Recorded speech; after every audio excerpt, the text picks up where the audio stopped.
जी नमस्कार, स्वागत है आप सभी का हमारे चैनल सीटेट अधिगम में। दोस्तों, जैसा कि आप सभी जानते हैं, कल शिक्षा मंत्री जी ने स्टेटमेंट भी दिया है कि शिक्षक बहाली में जो परीक्षा की बात की जा रही है वो होगी और आप ही के सब्जेक्ट से जो आप पढ़ाते हैं उसी से सवाल रहेंगे। तो आपको परीक्षा देने में क्या दिक्कत है, क्योंकि परीक्षा जो होगी आपके पढ़ाए हुए सब्जेक्ट से होगी। जी हाँ दोस्तों, बहुत समझाने की कोशिश कर रहे हैं शिक्षा मंत्री जी की परीक्षा आप लोग दें, परीक्षा हो के रहेगी और परीक्षा का पैटर्न आप ही के सिलेबस से होगा। टोटली कहा जाए तो उनके द्वारा यह बात कही जा रही है। लेकिन अगर हम बात करें कुछ टॉपिक के ऊपर जो आपके कमेंट के थ्रू ही इस चीज़ को हमने तैयार किया है, तो आपके जो लगातार 5 कमेंट ऐसे थे जो लगभग अभ्यर्थियों का पूछना यही था, लेकिन थोड़ा इधर उधर करके तोड़ मरोड़ के पूछा गया। तो कहने का मतलब कि पहला जो था शिक्षक भर्ती का सिलेबस कैसा होगा, ये लगातार बहुत बड़ा प्रश्न है। आप लोगों ने बहुत बार पूछा है इस चीज़ को। और नोटिफिकेशन जो है कब तक आने का उम्मीद है, क्योंकि बहुत लोगों का डर है कि बहुत कम समय दे रहा है और सीटेट पास अभ्यर्थी डरते नहीं, पर बीपीएससी का सिर्फ हवा है। जी हाँ, ये भी बहुत सारे अभ्यर्थियों का मानना है कि हम अभ्यर्थी जो क्वालिफाई अभ्यर्थी हैं वो डरते तो नहीं, लेकिन ये हवा जो है कहीं ना कहीं एक्स्ट्रा एक प्रेशर पैदा कर रहा है। तो कौन कहता है बीपीएससी बिहार का टॉपेस्ट एग्ज़ाम है? ये बात एक बहुत बड़ी बात है और आज कुछ बड़ा होने वाला है। जी हाँ, यह 5 टॉपिक जो आप लोग के कमेंट के हिसाब से है वही है, और बने रहिएगा, इस चीज़ को समझिएगा हम क्या कहना चाहते हैं। और रही बात कि इस वीडियो को देखने के बाद आपको भी लगेगा, एक एनर्जी पैदा होगी कि तैयारी तो हम भी कर सकते हैं और परीक्षा तो हम भी पास कर सकते हैं। जी हाँ, चलिए वीडियो की शुरुआत करते हैं और वीडियो को अंत तक देखिएगा, बड़ा मज़ेदार वीडियो होने वाला है। जी हाँ दोस्तों, शिक्षक भर्ती का सिलेबस कैसा होगा? तो शिक्षक भर्ती का सिलेबस कैसा होगा, क्योंकि हम लोग 1 to 5 प्राइमरी के अभ्यर्थी हैं, तो आप मान के चलें कि प्राइमरी का सिलेबस बेसिक चीज़ों पे होता है।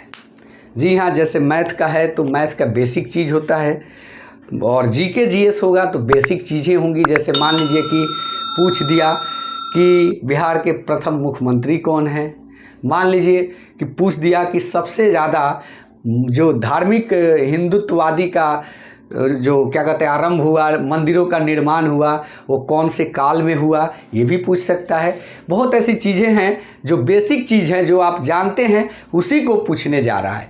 प्राइम मिनिस्टर ऑफ इंडिया कौन थे, ये सब the first prime minister of India, who is the first prime minister of India, ऐसा मतलब कि बेसिक चीज़। मैथ का भी बेसिक, जीके जीएस का भी बेसिक, ग्रामर हिंदी पोर्शन को अगर ले, हिंदी का बहुत सारा चीज़ होता है जो लगभग 30 से 40 नंबर हिंदी पूछे जाते हैं, तो उसमें ग्रामर की जो होती है भरमार पड़ी हुई होती है, तो वो भी है, बेसिक चीज़ ही है। ऐसा नहीं है कि हम लोग जो आगे चलते हैं तो ग्रामर का पैटर्न बदलते जाता है, आगे जैसे जैसे बढ़ते हैं वो धीरे धीरे टफ होते जाता है, ऐसा नहीं है। ग्रामर जो है बेसिक चीज़ ही है। देखिए, इस सब्जेक्ट पे मैं एक बार और आप लोग को बता देना चाहता हूँ कि कैसे परीक्षा का एक रणनीति तैयार होगा पास करने के लिए, कौन कौन से स्कोरिंग सब्जेक्ट होंगे, इस चीज़ पर भी हम वीडियो बनाएंगे आगे चल के, जैसे ही सिलेबस आएगा उसके बाद। तो कहीं ना कहीं कुछ चीज़ें ऐसी प्रोवाइड हम कराएंगे कि जो आपके परीक्षा को आसान कराएगा, लेकिन बहरहाल वो भविष्य की गोद में है। अभी जो हम लोग बात कर रहे हैं दूसरी चीज़ों पे बात कर रहे हैं। तो प्राइमरी के अभ्यर्थी डरे नहीं, सिलेबस जो भी होगा बेसिक चीज़ों पे ही आधारित होगा। नोटिफिकेशन कब तक आएगा? जी हाँ, ये भी बहुत बड़ा सवाल है, लेकिन ऐसा सुनने में आ रहा है कि आपका अप्रैल का महीना का लास्ट वीक जो है ये नोटिफिकेशन का सप्ताह होने वाला है। तो लास्ट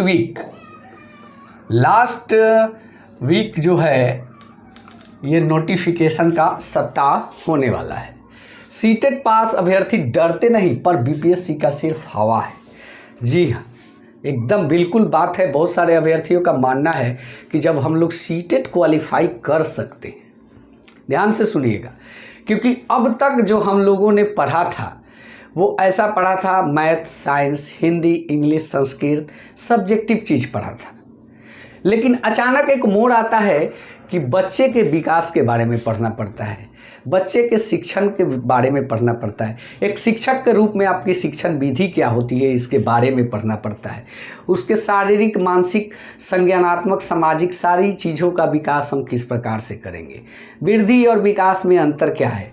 तो कहने का मतलब कि वैसी चीज़ों के तरफ अचानक हम लोग मुड़ जाते हैं जहाँ पे कुछ नहीं जानते। उसका लैंग्वेज भी होता है टॉप क्लास का होता है, जैसे अधिगम हो गया, संकीर्ण हो गया, ये सब वर्ड जो है हम लोग पहली बार फेस कर रहे थे। याद कीजिए जब आप DLED BEd कर रहे थे जब, तो उस समय ये उसका जो पैटर्न भी था, जो पढ़ने की शैली भी थी हम लोगों की, कहीं ना कहीं हम लोग ऐसा था कि कुछ नहीं जानने से पहले बोर महसूस करते कि यार ये कैसा, हम लोग हिंदी तो पढ़ रहे हैं लेकिन समझ कुछ नहीं आ रहा है। तो वैसी चीज़ों का जब सामना करके हम उस परीक्षा को निकाल सकते हैं, तो अब जो है हम लोग GK GS बचपन से जानते हैं, क्योंकि शुरू से ही हम लोग को पढ़ाया जाता है कि बिहार के मुख्यमंत्री कौन है, भारत के प्रधानमंत्री कौन है, भारत के राज्यपाल कौन है और बिहार के राज्यपाल कौन है, ऐसे करके हम लोग को पढ़ाया जाता है।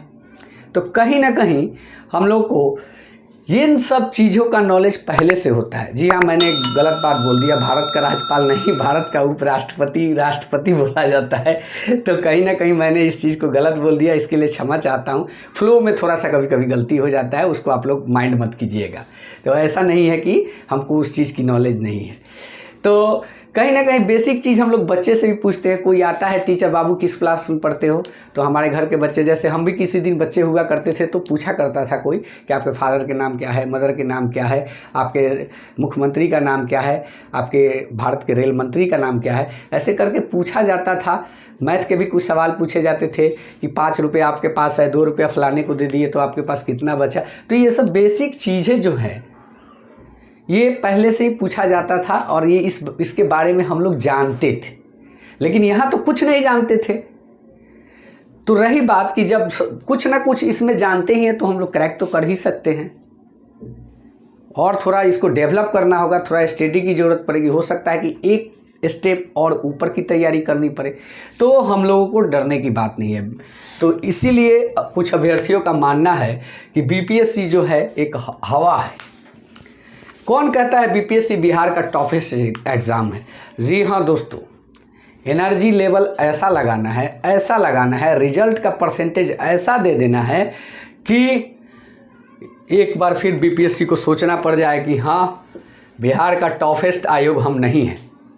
क्योंकि परसेंटेज ऑफ रिजल्ट इतना दे देना है, कम से कम 100% रिजल्ट दे दीजिए, उसको लगे कि नहीं भाई बिहार के शिक्षक जो हैं वो हमारी एग्ज़ाम की धज्जियाँ उड़ा दिए। उस आयोग को लगना चाहिए कि हम टॉपेस्ट नहीं है, हमको अभ्यर्थी 0 समझते हैं। तो ऐसा होना चाहिए। और यहाँ पे एक चीज़ आपको और बता रहा हूँ कि क्यों हमने इस बात को लिखा है। ध्यान से सुनिएगा। आप लोग दक्षता परीक्षा के बारे में जानते होंगे। जो शिक्षक कार्यरत हैं, कुछ शिक्षक दक्षता से संविदा कर्मी, जिनको हम लोग संविदा कर्मी कहते हैं, तो उनके लिए एक दक्षता परीक्षा का जो है आयोजन किया गया। इनको 3 चांस दिया गया पास करने के लिए। 3 चांसेस इनको, इनके पेपर को आप जाके देखिए, 100 नंबर का इनका पेपर होता है। तो समझिए, तो इनमें 0 मतलब कि ऐसे प्रश्न पूछे जाते हैं कि वहाँ शिक्षक को प्रश्न जो है मतलब कि गवर्नमेंट धक्का दे रही है कि कैसे भी शिक्षक यह पास कर जाए।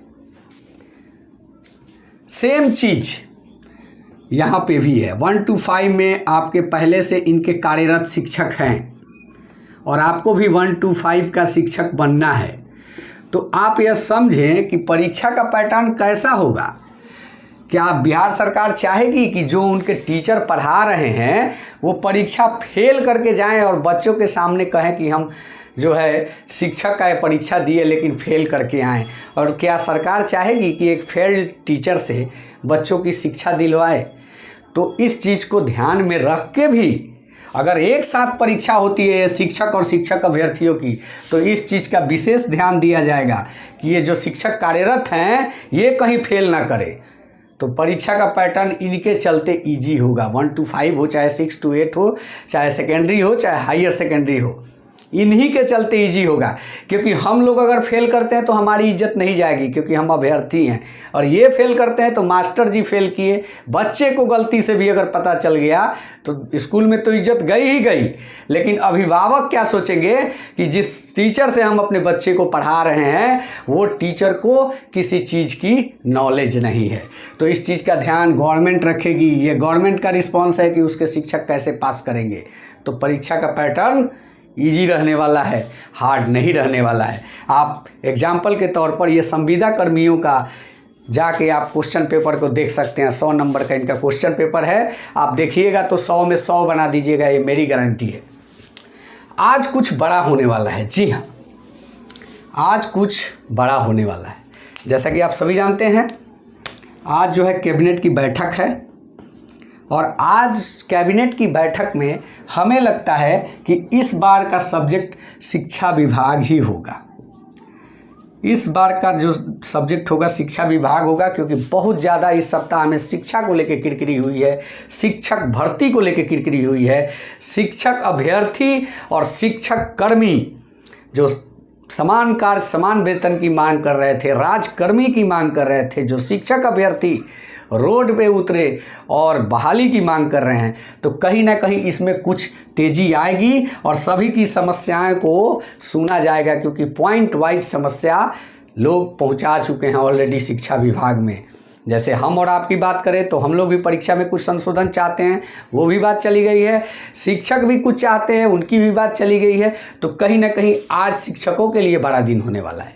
कैबिनेट मीटिंग में मेरे हिसाब से, मतलब हमें लगता है जहाँ तक, कि आज कुछ शिक्षा विभाग के लिए कुछ बड़ा होगा। तो दोस्तों यही था वीडियो का पैटर्न, और टोटली देखा जाए तो बीपीएससी से डरने की ज़रूरत नहीं है। हम लोग पास करेंगे और पास करके दिखाएंगे, और ये जो टॉपेस्ट एग्ज़ाम का आयोग घूम रहा है इसको गलत साबित कर देना है। दोस्तों यह वीडियो अच्छा लगे चैनल को सब्सक्राइब करें। धन्यवाद। जय हिंद, वंदे मातरम।